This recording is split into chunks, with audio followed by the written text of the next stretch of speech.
Krystad Kademy. This episode, American Imperialism. This episode has been brought to you by Squarespace. Make your next move at squarespace.com. American imperialism is the philosophy that the United States uses its military and economic power to influence other countries to the benefit of the United States. This is often associated with expansion or annexation of other countries, but that isn't a requirement. So I ask the question, has the United States used imperialism to benefit itself? Let's look at history for evidence. Spain, once the wealthiest nation in all the world for the 1500s, until it was destroyed by inflation and the first global currency, pieces of 8. Our story both starts and ends in Cuba. The Cubans had been fighting for independence from Spain, because Spain were being a bunch of dicks. 80% of the people on the island were slaves. They were all forced to work on plantations for nothing. There was also a curfew, and people had been shot for violating it. They had had enough. They fought for independence and won. Spain promised reforms and an end to slavery, which the Cubans got, but they wanted more independence. The Cubans' second fight for independence was brutal, since Spain was doing everything it could to keep control of the island. Spain needed Cuba since it grew sugar, which Spain could sell for a tremendous profit. And Spain needed that money since they were fighting the Moroccans, and they'd gone into huge debt while fighting all of South America, except for Brazil. During the war, Spain was putting people in concentration camps and other terrible things, but most importantly for US history, the news media exaggerated these atrocities. By the way, that's called yellow journalism. We learned about that in our book. To make Spain sound even worse than they already were. Remember the Maine. To hell with Spain. The Spanish didn't blow up the boat, by the way. It was an engine failure. So, the US Congress went to war with Spain. Now you would think, since I'm talking about imperialism, Congress would want to annex Cuba and make a new state or two. But you're wrong. Instead, Congress passed the Teller Amendment, which made it illegal for the US to annex Cuba. Why would Congress do this? Probably because the sugar industry feared competition with an American Cuba. Remember the Interstate Commerce Clause? It's still in effect. Back to the war. The US won the war in one battle, the Battle of San Juan Hill, led by Teddy Roosevelt. Later that same year, Cuba was independent from Spain. But the US got Cuba to pass the Platt Amendment in their constitution, which allowed the US to send troops whenever it wanted and got a permanent lease for a military base at Guantanamo Bay. And now, every year, we send them a $4,000 check that they don't cash because that would be acknowledging that we have a claim to the land and the Cubans kind of want the land back. So, yeah, that sounds like imperialism. Now, if we go to the other side of the world, well, almost, we will find the Philippines, and that story starts with the Battle of Manila Bay in the Philippines. After 333 years of Spanish rule, the Filipinos had had enough. And so, with the help of the United States, they were able to banish the Spanish back to the Iberian Peninsula. Initially, the Filipinos were grateful for this help. But after the First Philippine Commission, where the US replaced the Spanish colonial government with an American colonial government, it was clear that the US was going to stay. The rebellion started immediately, led by the first president of the Philippines, Emilio Aguinaldo. To summarize the 3-year war, after the Americans captured Emilio Aguinaldo, large battles ended and it turned into a guerrilla war with atrocities on both sides. The war ended with the Second Philippine Commission, which meant that the US Constitution applied and a new government that was established with a judicial system, civil rights, and an executive branch, all controlled by white people. There were some Filipino regional governments, but this whole system was really designed only to benefit the wealthy. Shockingly. And that's the way it was until the 4th of July, 1946, where the US gave up all official control of the Philippines.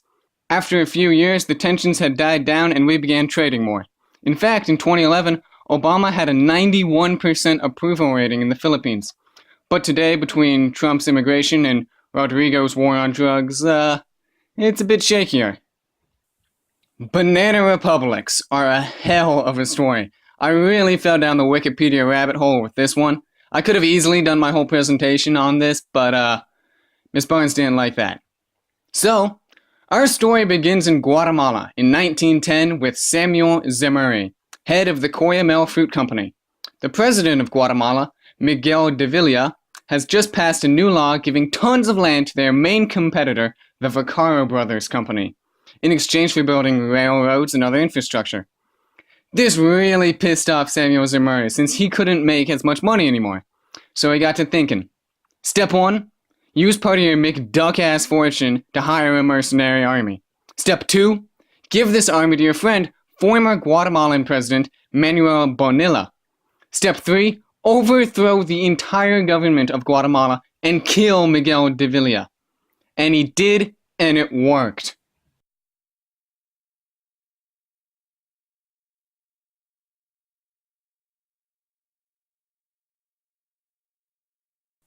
So back in Guatemala, the government isn't making any money and can't provide basic services to its people because the fruit companies don't have to pay any taxes.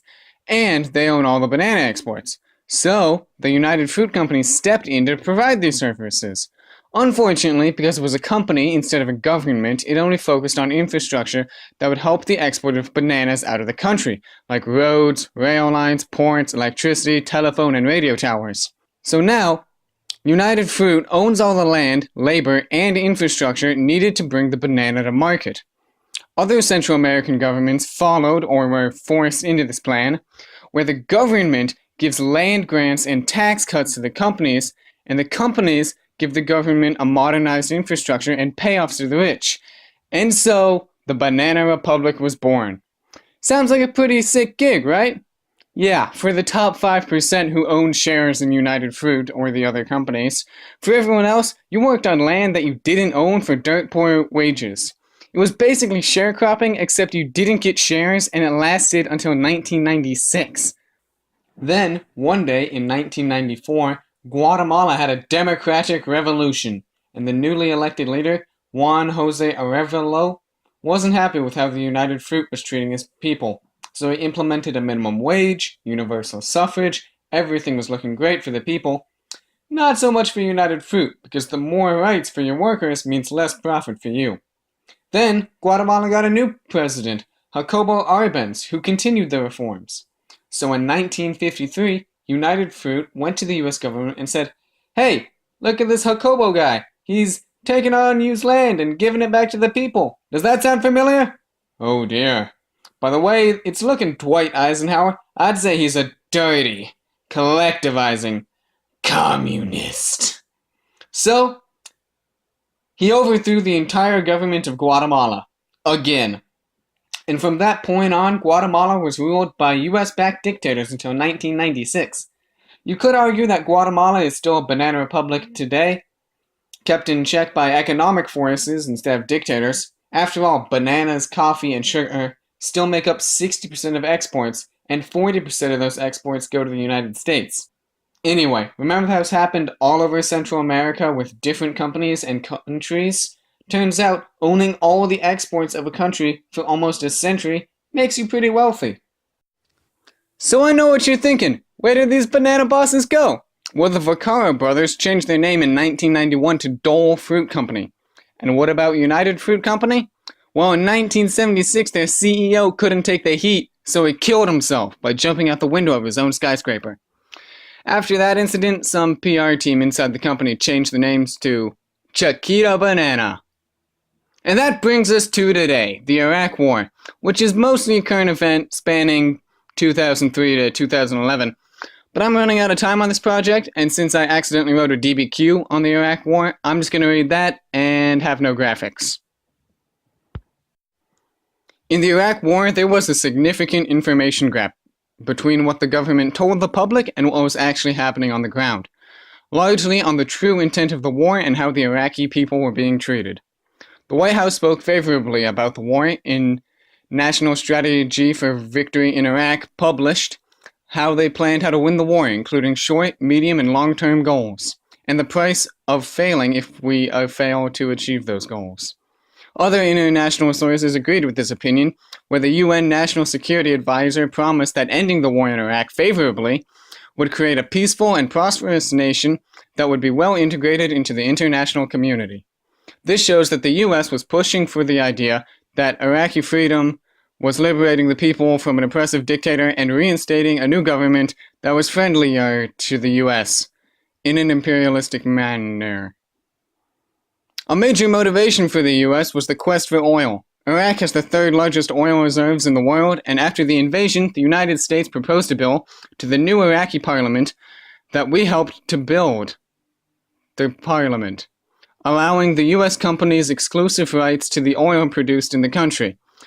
The bill was not a bidding system, but instead specific oil fields were open to the sale at a fixed price. This caused the oil production and profits for the oil companies to skyrocket. The US knew this was happening since the bill that was drafted by the senators of the Shell Corporation. Oh my god, it's so hot in this room. The bill also included profit sharing, which guaranteed the companies that would make a profit. If the oil fields underproduced, the Iraqi government would have to subsidize the companies. Meanwhile, the White House didn't want to acknowledge that these actions, even though it was happening. The Iraqi people didn't see a benefit from these actions. Not only did the war kill between 170 and 190,000 Iraqi civilians, it also destroyed valuable cultural artifacts that had been studying for decades, including the most important museum in all of Iraq, the National Library in Baghdad, where it was burned twice in 3 days, despite US troops being in the city and able to help. Other objectives were instead prioritized. Now, think back to my original question. Has the US used imperialism to benefit itself? Think of editing other countries' constitutions, Cuba, collecting taxes from a territory where you haven't given citizenship to its people, the Philippines, toppling governments to grow you bananas, Guatemala and like 5 other Central American countries, invading other countries to give you lucrative oil deals, Iraq and maybe Afghanistan.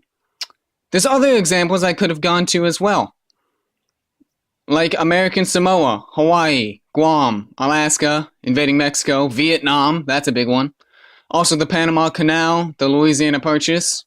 If you include occupying other countries to make them friendlier to you, imperialism, that would add both Koreas, Kuwait, Libya, Zaire, now the Democratic Republic of the Congo, Paraguay, Argentina, Brazil, Haiti, Chile, Indonesia, Iran, not to mention our attempts at invading Canada and Nicaragua, and attempting to buy Iceland and Greenland from Denmark. That's a lot of examples, so I guess the answer is yes.